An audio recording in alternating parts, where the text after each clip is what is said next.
What's going on, everybody out there, and welcome back to another Dark Avenger comic book review. This is episode 542. We're doing the second week of November. Yep. In the first week of December because we are running late.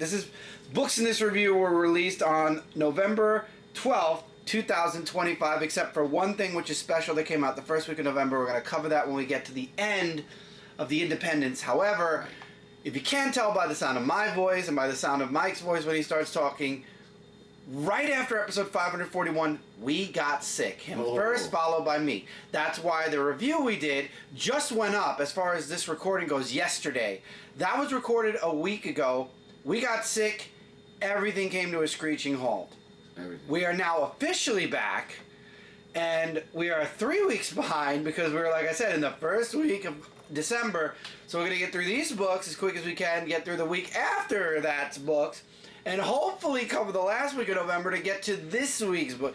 It's a mess, but we're trying. We got a lot of work to do, but we're going to do it. We got a lot of books. We got it. We got this. Hey, the first step is we're being only consistent. human. We're being consistent. Yes. We haven't stopped yet, and we keep going. And don't forget to also follow the TikTok, because I will be starting TikToks up as soon as we catch up with these books, which we are catching up with it slowly. And also our advent calendars on both of our channels of Dark Avenger Entertainment and my channel Dude of Rock. That's right. We do have those that are going up right now. I did the blind bags also. That also went up as a short.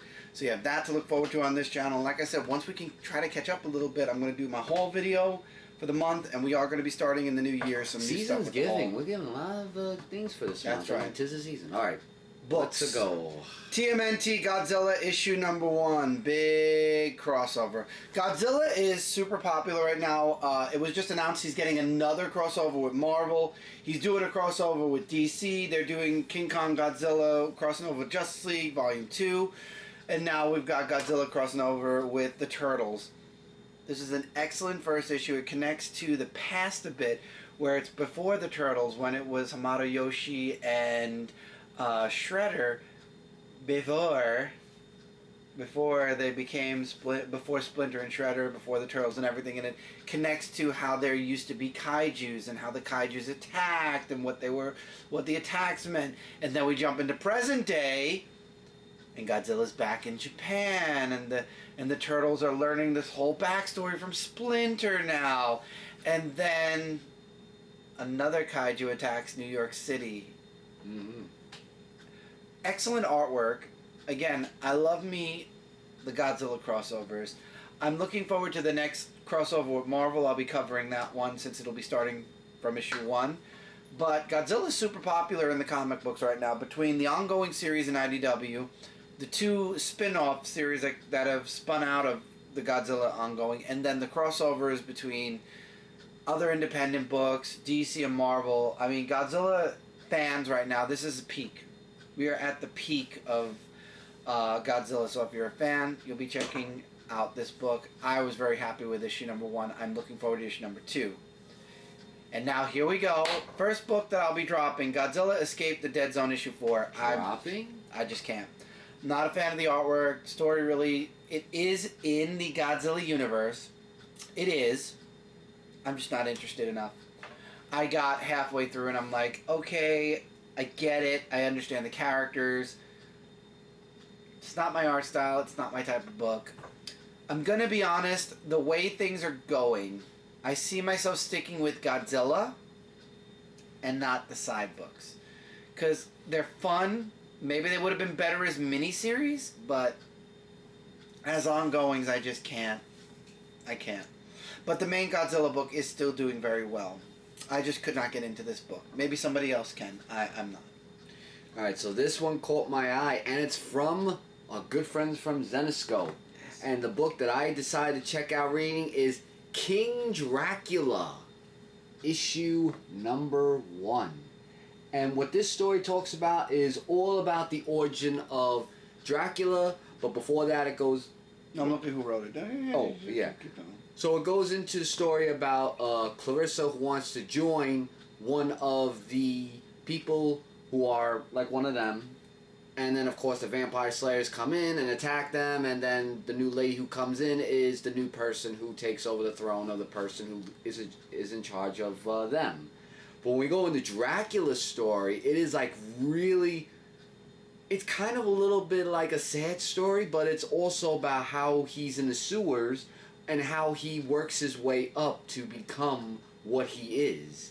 And first of all, I love the artwork. The artwork is spectacular. I wouldn't be surprised. Like, I was enjoying the artwork from year to year, and the whole story about Dracula just going from the bottom up and everything, and then I can't wait to see him get his hands on that girl that had those vampire slayers. That's gonna be... Oh, and Lisa Van Helsing does appear in this issue, and that made me really smile, because next to Robin Hood, she is also my other favorite character in this book, working with Dracula. So, a really great book. I'm hooked, and I am definitely going to be looking into the next issue of that title. Transformers, issue number 26. I enjoyed this issue because a Decepticon officially... I don't want to say has defected to the Autobots, but let's just say because of things Starscream did to another character, which again, I haven't been reviewing this book from the beginning, so I feel like I can mention it this way. A character, a Decepticon, was used by Starscream, and their brother, I'll put it that way, wanted to save them, and Optimus promises to save the brother, and tries to enlist trust of that Decepticon. Of course, you got Soundwave, who refuses to trust the Autobots, even though they were left behind by the Decepticons. And there is still some crap going on Cybertron. They want... there is a leader they want as a leader, but he doesn't want to step up as a leader, and they still are not happy with Optimus choosing Earth over them, and they feel abandoned by Optimus because of it. This is great. And then there's also General Flag, and they make a discovery at the end of the book that only General Flag knows now. Wow. And that's going to be very, very interesting. But yeah, this book is developing into its next phase. It's excellent. If you're a Transformers fan, I gotta say, Image is doing an excellent job with Transformers. The artwork's great, the story's great. The original team is no longer on the book. We have a new team moving forward, and they're taking this book in the direction. They're continuing in the direction that the book set out on, and it looks really, really good. And I'm looking forward to seeing what happens next in the book as we come out of this in between, because I feel like right now we're in the in between. Right. What was and now what will be, and we're developing into what is going to be, and I'm really looking forward to what that is. Yes, so now that we're done with the digital of independence, instead of looking at some digital, we are going to be looking at something physical. I found this on Midtown, and I knew Michael was a huge fan back in the day of Ice Cream Man. Yes, I was. Mike reviewed Ice Cream Man. Mm-hmm. They made an Ice Cream Man card deck. Yep. I thought this was a deck of cards. Right here. However, kudos. Which company makes Ice Cream Man? I forget which one. It's in the back. Was it Dark Horse? No, Image. Image. Okay, well, I was close. Image made this pack of cards, and this is not a deck of cards that you play with. No. This is a comic book in 55 playing cards standard. And so you basically read this deck of cards from 1 to 52, 55? 55. 55, as you'd read a comic book. And you can't read it out of order, you gotta read it in order. In order, yes. From start to finish, but this here is not a deck of cards, it is a comic. Yeah. It is and I just want to show the artwork in this one. But basically, it's about this guy named William who has a gambling problem. A deck of cards makes sense. A deck of cards, right. So he goes out by himself to a casino so that way he could gamble more and see if he can win money. And, never gamble any money. It's never, you never win. That's all I'm going to say right there. But anyway, so it shows his family also. And when he leaves, there's like this guy who always comes and stalks him. and always goes like this, holding the number 1. And he's trying to say, why is he here? Why is he showing the number 1? You know, and as the art just, and as the story just keeps going, just the art itself, whoops, see? You gotta make sure they're in order. They're in order, yeah. So it's like this one right here. Like, it's like a little comic, you know, and it took me like really just 5 minutes to read it. And some of them, you get things like this. It's a prop, like a So credit it's like card or an Uno reverse card, or they were all different types. Even playing cards, they did have some playing cards. And it does refer to the game playing of Uno, and then you have the kids playing, and then everything's just going haywire, where the boy gets sick and the mother's has like little suicidal thoughts of what's going on in her head because of everything that's going on. So they make them do these things. And the guy who actually said 1 refers to one of the cards where the guy pulls out 10 swords. Oh, a tarot card. Yeah. And then I love the last card they give you, saying to keep this card. And of course I'm not going to write my name on it or anything, but it was like, wow. The whole thing, like, I've never in my life thought that there would be a card with comic book form and then just all this with number. If you missed this, you get this. If you missed this in your card shop, or if you weren't told about it, hopefully you found out about it through us now. If you're a fan of Ice Cream Man, definitely go out and grab this. Again, we always list all the books we're reviewing. There's still time. Don't open this box. Yeah, they try. But hopefully, if you didn't know about it, now you do. It's basically called the Moral Coil Shuffle. Right. It's from Image. It is I think it's like a $10. Yeah, it's a $10 card set. So basically, you're paying $10 for a $10 collectible. But remember, comic. don't mix them up. You have to keep them in it's order. in order. It was. I think that's very innovative. Oh, and there was also another thing with the reverse card where it shows the pages before that, like that. It was just really mind blowing. I gotta say, I do like a lot of the stuff. There's another book that I eventually want to jump into when there's a jumping on point. I was telling you about it, the one that comes in the blind bags. That's based off of a card game series. Oh, I forget the name is leaving my mind right now. It's too late. Talking to me about but that. yeah, it's a really good series. The next, I'm sure I'll show it during the haul video because I have it. Obviously, I've been getting it, but it's really, I like how comic books are getting more and more innovative. But anyway, let's get into Marvel now. Big 2. Gonna make this very short because this is the last issue of Eddie Brock Carnage, issue number 10. I thought this was an ongoing series. I guess it didn't do well. I guess it didn't do well, or maybe this was always planned to be a mini-series, even though it wasn't listed as a mini-maxi series. Not gonna bother talking about most of it. I'll just talk about the very end. The very ending. Obviously, Eddie Brock could not get rid of Carnage because Eddie is addicted to having a symbiote. However, the symbiote is able to get deep into his mind, and Carnage finds out Spider-Man's biggest secret, his identity. Oh no. And that's where the book ends. So I'm looking forward to seeing Why is everybody finding out his secret identity? How? And then they talk about Venom 200 and whatever, which we're going to talk about in a little bit. So we'll talk about Venom at the very end of Marvel, so we're going to continue forward. Spider-Man Noir issue number 2. The case of Gwendolyn's father. Of the murder from Spider-Man himself. And we do get a little bit of a backstory of why Spider-Man actually murdered Gwendolyn's father. Because there was a certain type of gang that we get introduced to in the beginning of the book. And because he was in this sort of gang, he didn't really like the fact that he wasn't coming to terms of they're not good people. So Spider-Man wound up killing him. But what Gwendolyn doesn't know is that Peter Parker, or the guy who... Peter Parker, I think they still call him, I think.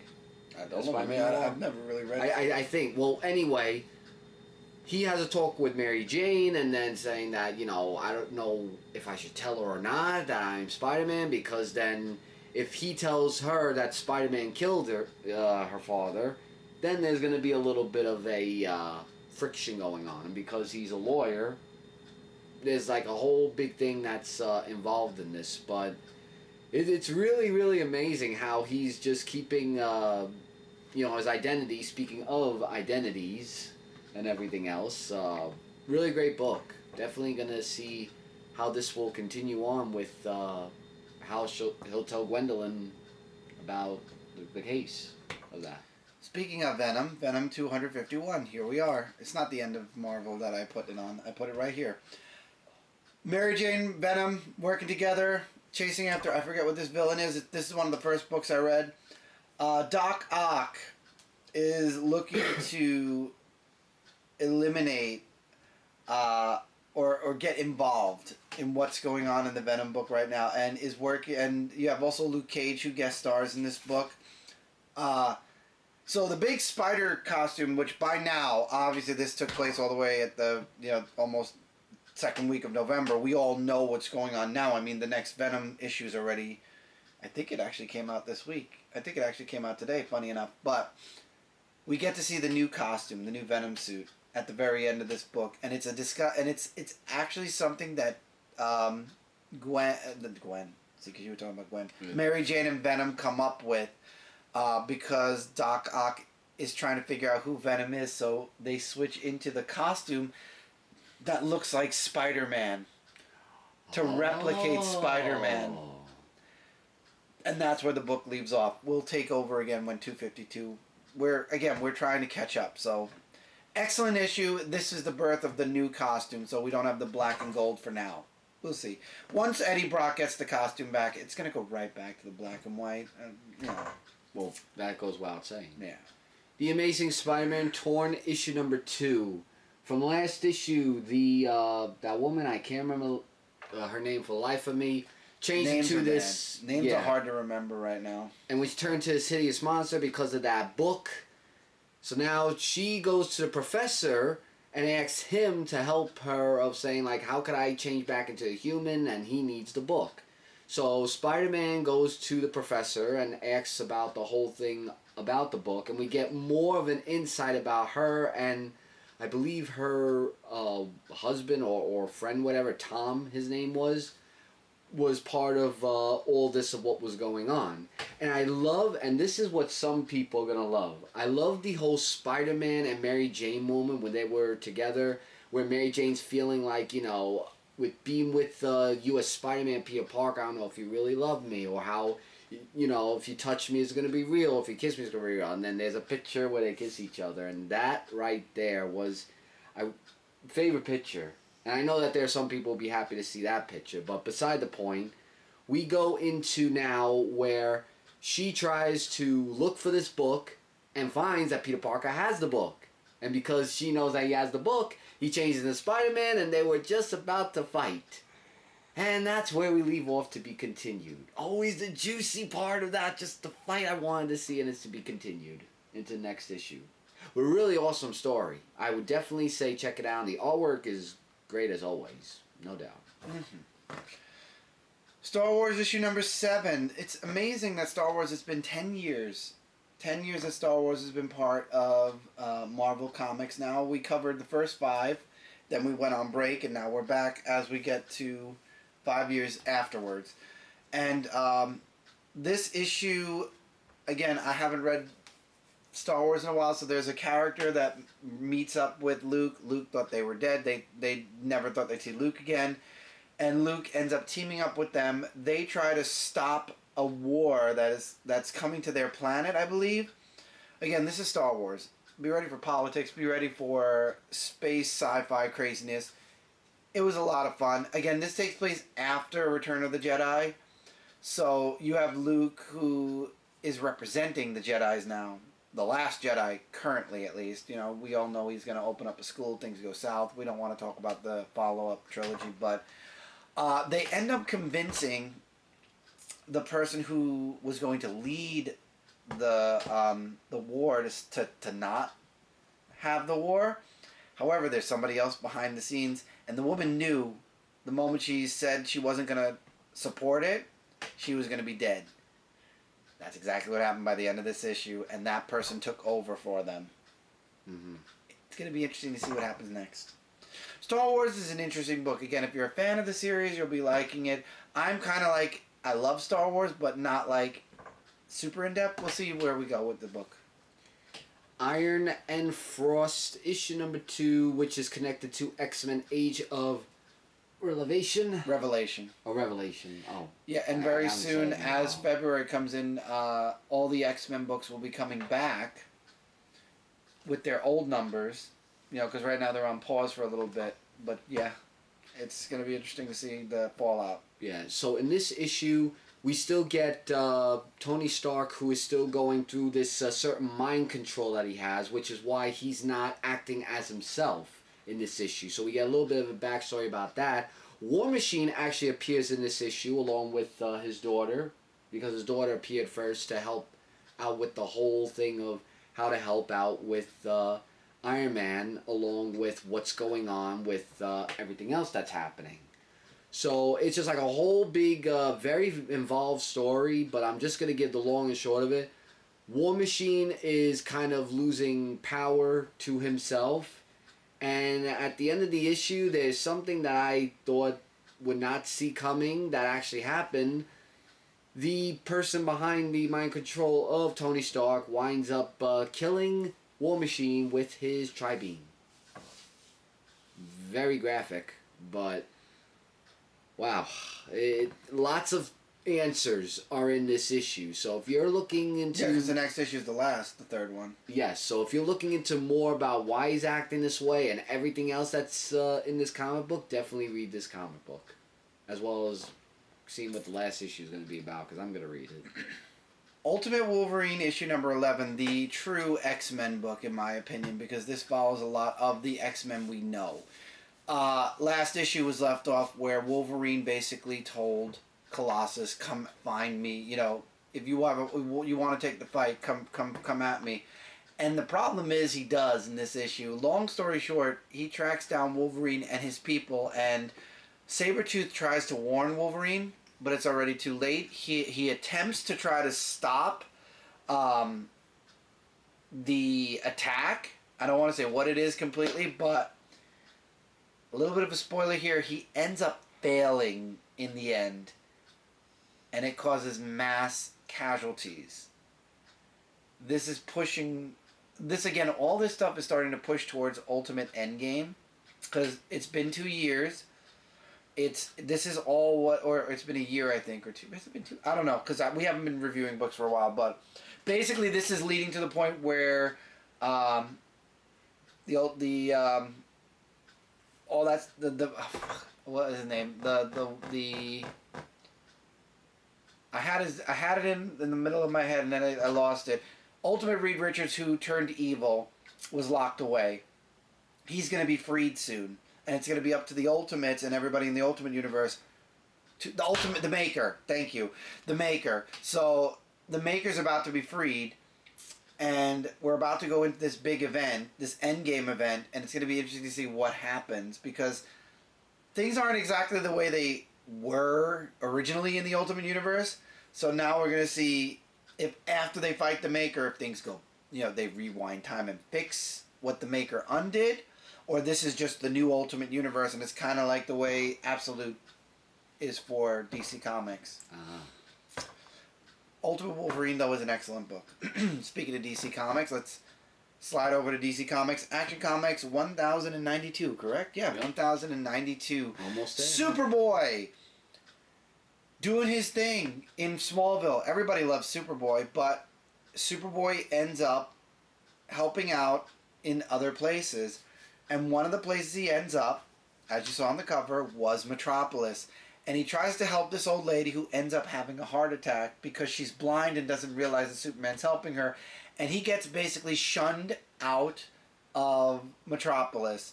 He goes home. He starts questioning being Superboy, all this stuff. And then General Lane shows up and threatens again to arrest Superboy, and Smallville obviously steps in and says, "You're not taking him. There's no way." But he ends up having a conversation with General Lane, and instead of this big fight or this problem, he says, "Look, let me do my thing, and if you need me, I'll help you. As long as it's sensible." Yeah. And they end with this kind of like understanding. However, the book also ends with a message trying to reach Superboy. That's in Metropolis as well. Looking forward to seeing what that message or when Superboy comes to that message. Next issue, obviously, I guess Sam Lane comes calling. Because the cover says it all, honestly.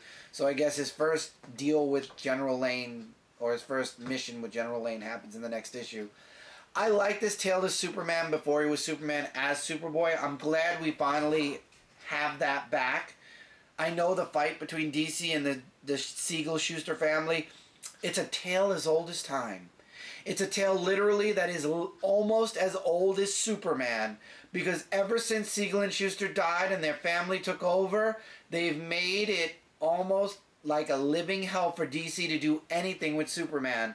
I'm glad finally either new relatives or they finally just let go of the damn franchise so DC can do what they need to do or want to do with Superman. Thank God for that, at least.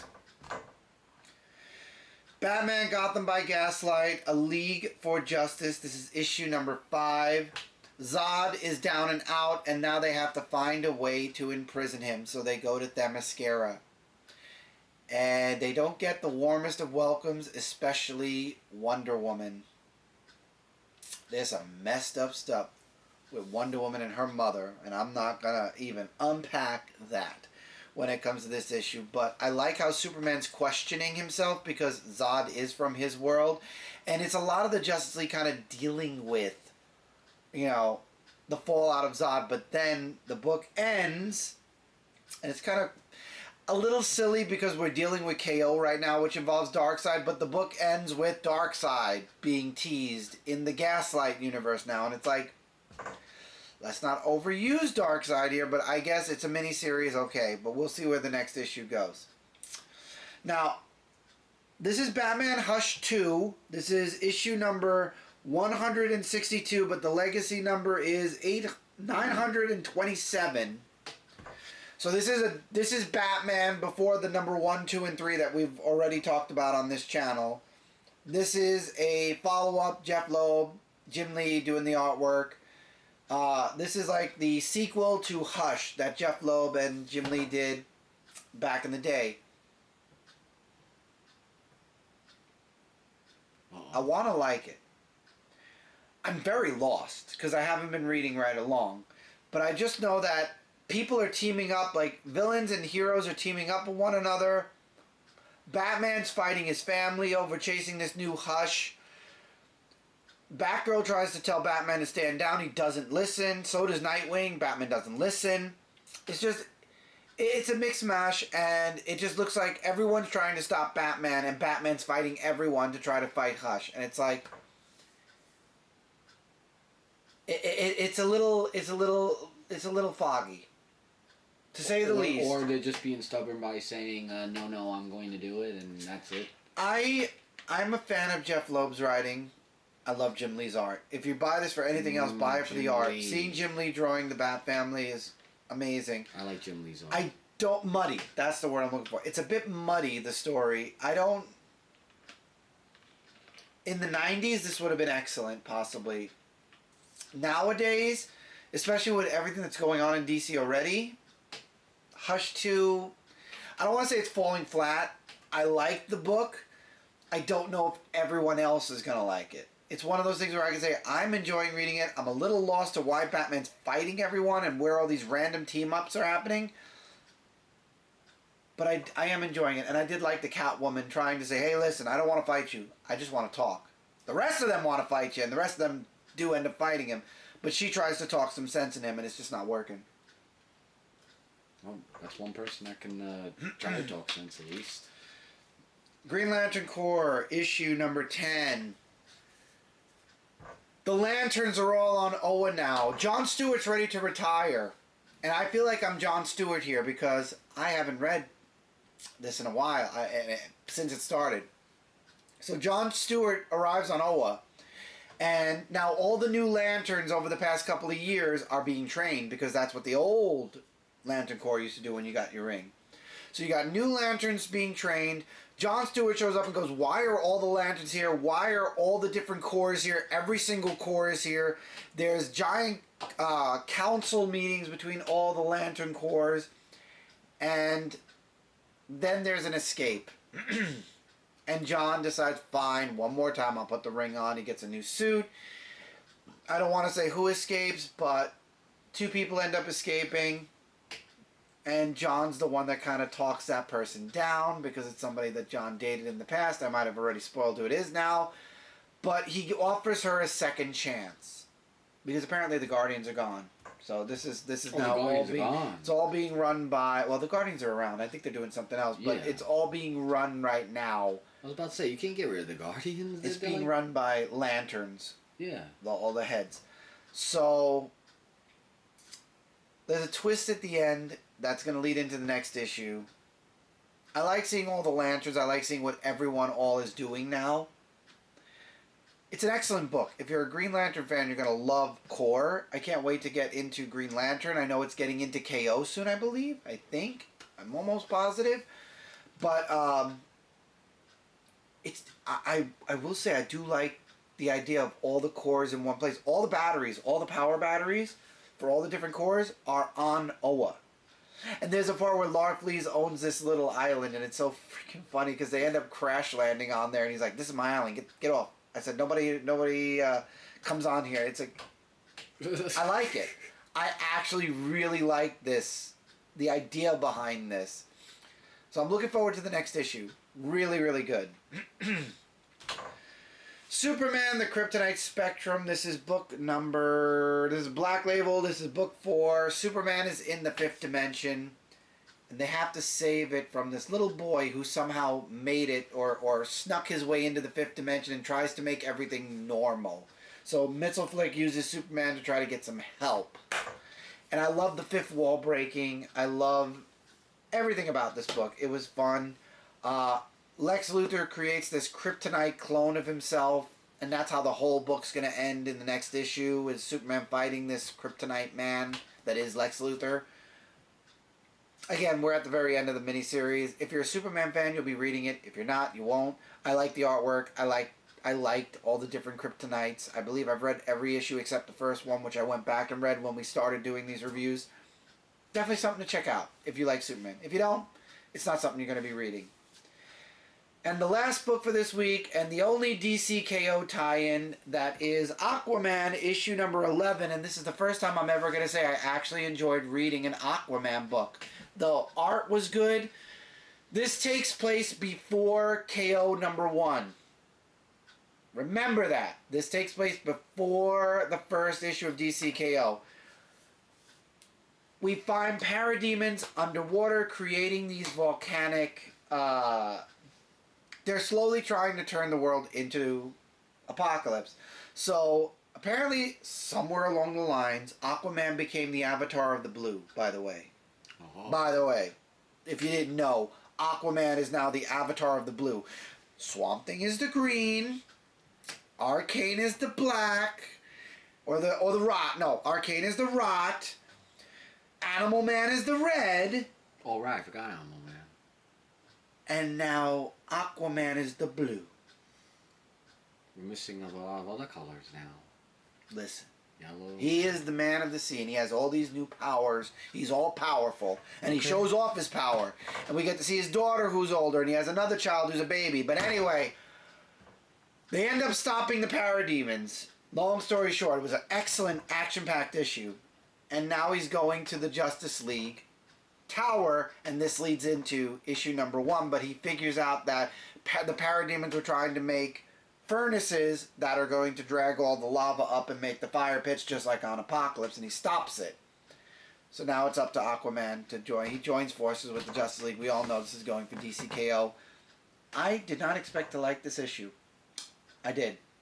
Will I be reading Aquaman after KO? Probably not. He's not a character I'm interested in reading. Just like Wonder Woman's not a character I'm really interested in reading. There are just certain characters that don't hold me. I mean, if the story sounds interesting enough, I might try. but I'm not making any promises when it comes to certain characters. I've just learned that if I don't like a character, pushing beyond crossovers and stuff like that for events doesn't work. But anyway, with that, that's it for this review, everybody. Stay tuned. Hopefully we will be back soon with the next episode so we can catch up. We're 3 weeks behind. We need three weeks of really good, 3 episodes, really quick reading. I'm praying that maybe 1 or 2 weeks we don't have that many books or we read them fast enough. But anyway, till then, thank you all so much for being here. We'll see you hopefully really soon in the next Dark Avenger comic book review. Till then, take care. Keep reading, keep collecting, and we will see all of you in the next episode. See you there.